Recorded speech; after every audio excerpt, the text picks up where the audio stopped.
इतने दर्द के बाद भी मुस्कुरा रहा हूँ, देख जिंदगी तुझे कैसे हरा रहा हूँ। नमस्कार, मैं Moin Khan maths by Moin sir पर आपका बहुत बहुत स्वागत करता हूँ। आज आपको मेरे थंबनेल पर भी दिखेगा कि रूट वाले क्वेश्चंस को हम कैसे सिद्ध करेंगे कि वो अपरिमेय हैं। इन क्वेश्चन को करने की हमारी एक अप्रोच होगी। एक अप्रोच के साथ हम इन क्वेश्चन को कैसे सोल्व करेंगे वो हम जानेंगे इस वीडियो के माध्यम से। इस वीडियो को मैं ज़्यादा ना करते हुए मैं सीधे अपने पॉइंट पर आता हूँ। हमारे एनसीईआरटी की बुक में 1.3 है। ये 1.3 के एक बेस के जितने भी क्वेश्चंस बनेंगे वो सारे के सारे आपके कवर हो जाएंगे। लाइक इस तरीके के क्वेश्चंस की जब मैं बात करूंगा तो ये तरीके के हमारे क्वेश्चंस बताएंगे। सेम एक प्रोसेस होगा इन क्वेश्चंस को करने का। एक ही प्रोसेस के माध्यम से मैं सारे क्वेश्चंस को सिंपलीफाई कर दूंगा। तो इस क्वेश्चन को करने से पहले कुछ बेसिक से जो पॉइंट है वो जान लीजिए। कुछ नाम हमारे यहां पर यूज होंगे, जैसा कि इस क्वेश्चन में एक नाम दिया गया है अपरिमेय। ये अपरिमेय तो दिया गया है, लेकिन इसके साथ एक वर्ड और आता है परिमेय। सबसे पहले हम उसको जान लेते हैं कि परिमेय क्या होता है। दोस्तों, परिमेय संख्याओं को मैं पहले भी डिस्कस कर चुका हूं। इंग्लिश में इसे रेशनल नंबर बोला जाता है कि जिन संख्याओं को P/Q के रूप में लिखा जा सके, अर्थात एक कंडीशन बनती है कि Q does not equal to 0, कि Q का मान 0 नहीं होना चाहिए। लाइक Q का मान 0 अगर हो जाएगा तो हम कह सकते हैं कि P/0, और जब भी किसी संख्या में 0 का भाग लगता है तो उसका मान अनंत आता है, अपरिभाषित आता है। इसीलिए एक कंडीशन आती है कि Q does not equal to 0।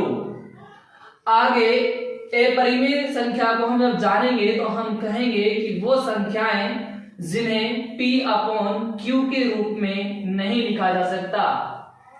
Like √3, √5, √11, √7 इस तरह की कुछ संख्याएं हैं। लेकिन अगर मैं बात करूं कि क्या √9 एक परिमेय है या अपरिमेय है, तो दोस्तों ये रूट में तो है लेकिन ये परिमेय संख्या है। ऐसा इसलिए हुआ कि हम जानते हैं कि 9 3 का स्क्वायर होता है और इसके ऊपर रूट है तो रूट हट जाएगा, बचेगा 3, अर्थात 3 एक परिमेय संख्या है। मैंने 2 पॉइंट डिस्कस किए, परिमेय संख्या और अपरिमेय संख्या के बारे में मैंने डिस्कशन कर दिया है। और एक हमारा कंपोजिट नंबर आएगा जिसे हम सहभाज्य संख्या बोलेंगे। सहभाज्य संख्या का वर्ड यहाँ पर यूज होगा इस क्वेश्चन में, तो हम ध्यान दें कि सहभाज्य संख्या किसे कहते हैं। ऐसी दो संख्या जिनमें HCF का मान 1 हो। ऐसी दो संख्या जिनमें HCF का मान 1 हो सहभाज्य संख्या कहलाती है। कंपोजिट नंबर जिसे हम कह सकते हैं, कोप्राइम नंबर जिसे हम कहते हैं।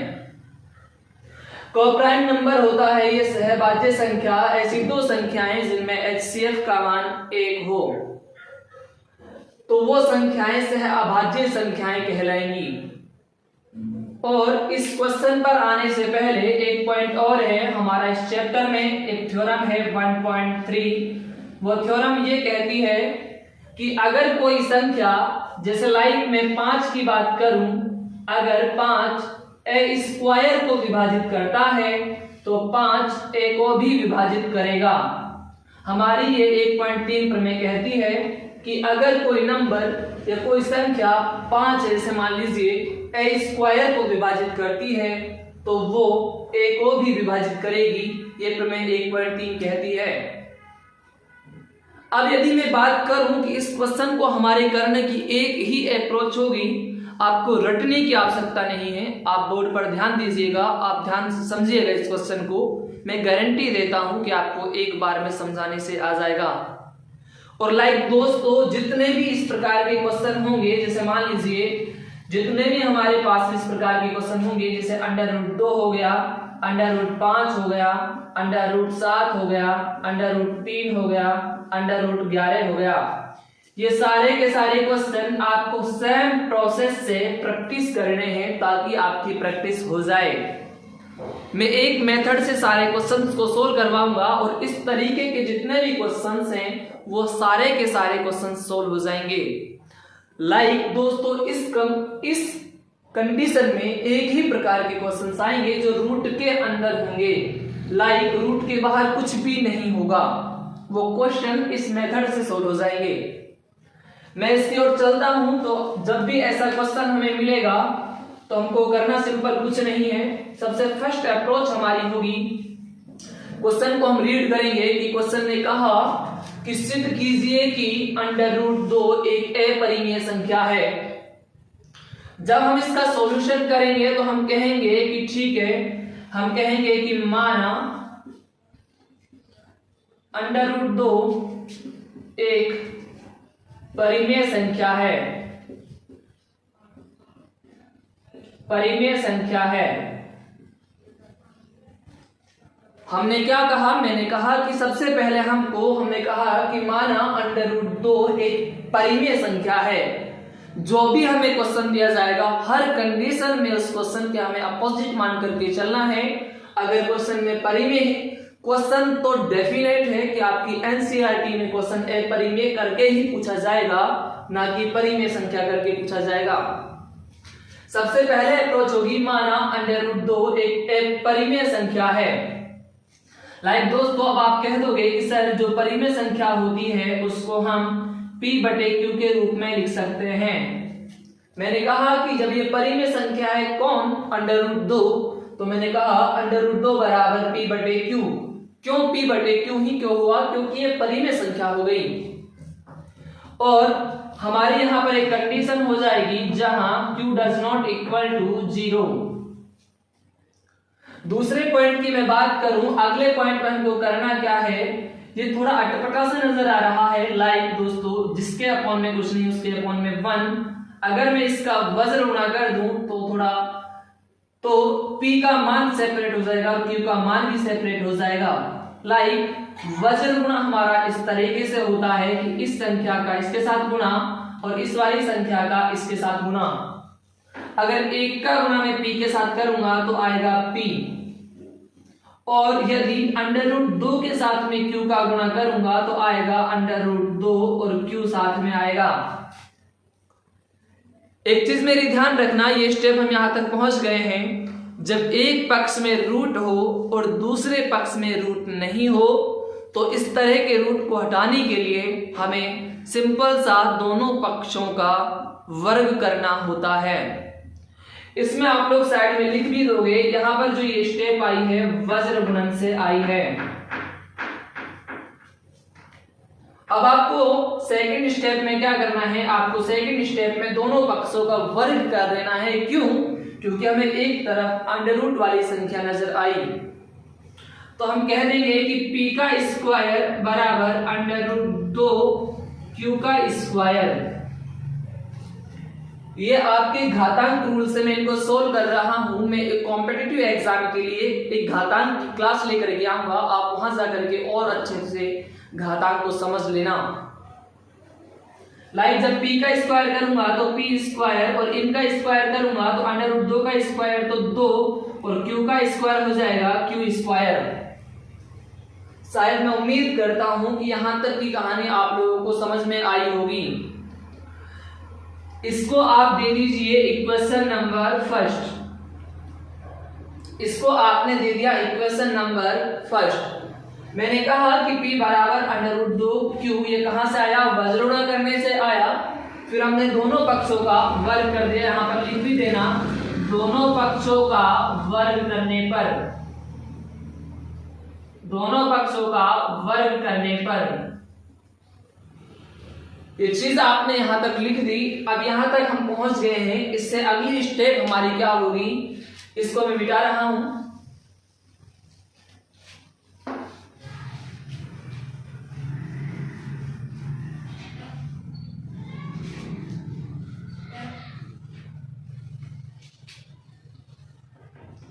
इसको मैं मिटा रहा हूं। अब अगली स्टेप में मैं क्या बताना चाह रहा हूं आप सभी को, वो चीज ध्यान देना। हमारा एक बहुपद या समीकरण जिन्हें हम कहते हैं, उनका रूल होता है कि जब भी कोई संख्या किसी चर संख्या के अर्थात किसी चर संख्या के गुणा में होती है तो वो भाग में जाती है। तो यहाँ पर एक अचर संख्या मुझे नजर आती है 2, इसको मैं p स्क्वायर के भाग में लेता हूं तो हमारे पास कंडीशन बनती है p स्क्वायर बटे हुए में 2 बराबर में q स्क्वायर। अर्थात दोस्तों हम कह सकते हैं कि 2 का भाग p स्क्वायर के अंदर लग रहा है।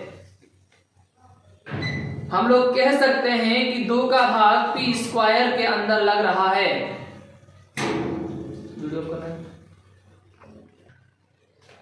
अब हमने यहां से एक स्टेप को देखा कि p स्क्वायर बराबर 2q स्क्वायर, 2 गुणा में है तो 2 भाग में चला गया। अब यहां से एक चीज नजर आई कि सर 2 p स्क्वायर को विभाजित करता है, 2 p स्क्वायर को विभाजित करता है। यह आपको लिखना है हर क्वेश्चन में, 2 p स्क्वायर को विभाजित करता है। तो 1.3 प्रमेय के अनुसार 1.3 प्रमेय से 2 p को भी विभाजित करेगा, 2 p को भी विभाजित करेगा।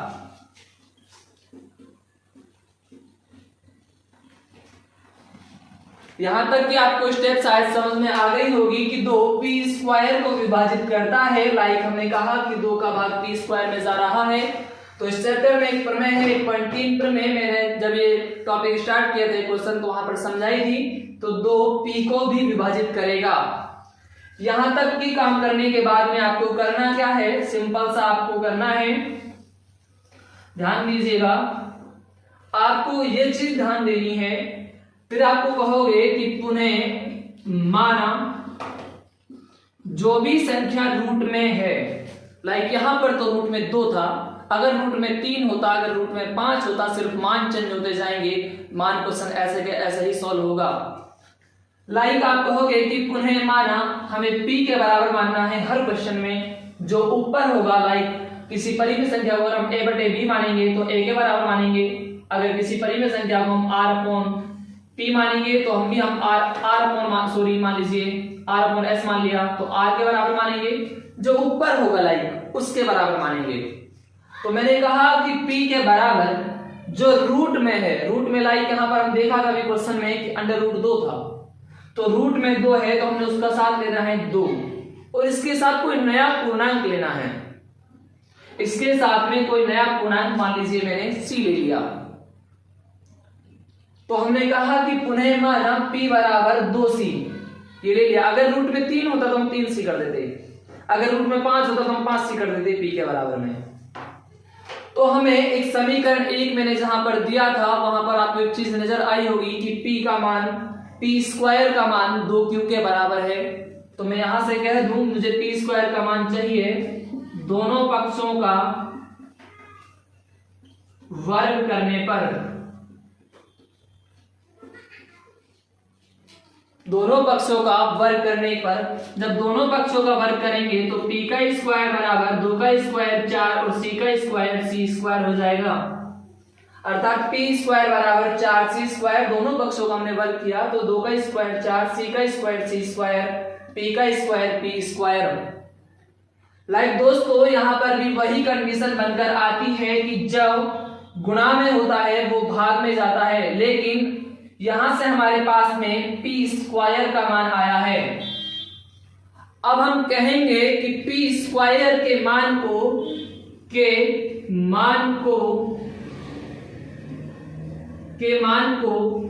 समीकरण 1 में रखने पर, अब हमारा समीकरण 1 क्या है आप इसको नोट डाउन कर लीजिएगा।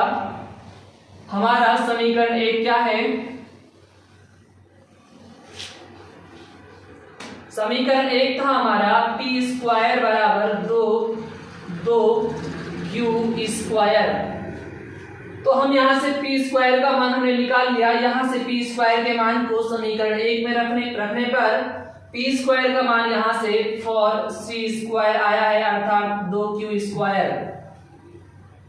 अगर मैं बात करूं c² बराबर 2q² बटे हुए में 4, c² बराबर q² बटे हुए में 2।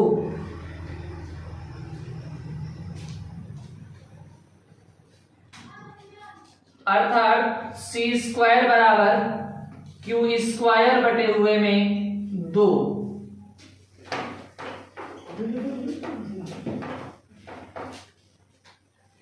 अर्थात c² बराबर 2q², यहां से 4 जो गुणे में था मैंने भाग में भेज दिया, 2 एकम 2, 2 दूनी 4, 2 एकम 2, 2 दूनी 4 यहां पर बना। यहां पर एक कंडीशन बनी कि सर 2q² को विभाजित करता है, उन्हें हमें वही लैंग्वेज लिखनी है जैसा हमने पहले किया था। हमने लिखना है कि सर 2q² को विभाजित करता है, 2q² को विभाजित करता है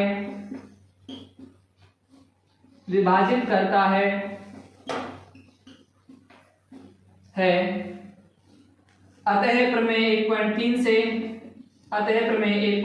से 2q को भी विभाजित करेगा।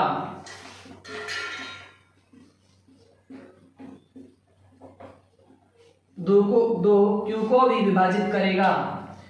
यहां तक का काम करने पर हमें एक स्पष्टीकरण नजर आता है कि जो हमने P और Q माना उनमें एक उभयनिष्ठ गुणनखंड हमें दोनों समीकरण में देखने को मिला। इसको मान लीजिए मैं समीकरण नंबर 2 दे देता हूं, इसको मान लीजिए, तो हमें इसमें एक उभयनिष्ठ जो गुणनखंड देखने को मिला लाइक 2 मिलता है। अर्थात ये संख्या भाजित हो रही है, अर्थात इन दोनों P और Q पूर्णांक थे। इन P और Q पूर्णांक में हमें एक ऐसा नंबर मिलता है जो सह अभाज्य संख्या है। यह क्वेश्चन हमारा पूरा हुआ है। यहाँ इसके बाद में आपको लैंग्वेज लिखनी है, वो मैं बोल रहा हूं, आपको ध्यान से सुनना है और लिखना है। आपको लिखना है कि यह कथन विरोधाभास प्राप्त हुआ है चूंकि हमने क्वेश्चन के विपरीत माना था, अर्थात √2 एक अपरिमेय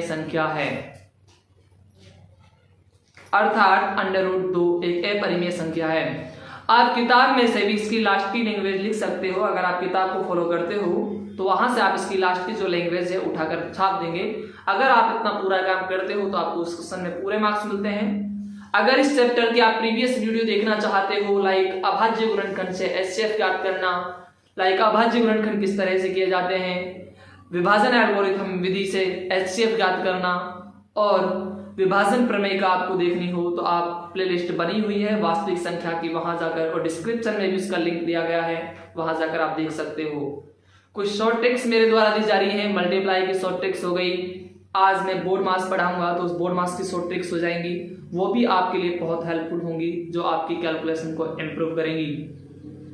लाइक आपको इस तरह के क्वेश्चन प्रैक्टिस करने हैं, जैसे मैंने तो √2 ले लिया, आपको 5 लेना है, 7 लेना है, 8 लेना है और यहाँ तक आपको प्रैक्टिस करना है। फिर आपको लास्ट में बुक में से लैंग्वेज छाप देनी है और बीच में आपको कोई चेंज नहीं करना, आपको ऐसे ही चलते रहना है। मैं उम्मीद करता हूं दोस्तों आपको इस तरह के क्वेश्चंस को कभी रटने की आवश्यकता नहीं होगी। ये क्वेश्चंस आपको बहुत आसानी से समझ में आया होगा। अब मैं आपसे विदा लेता हूं, धन्यवाद।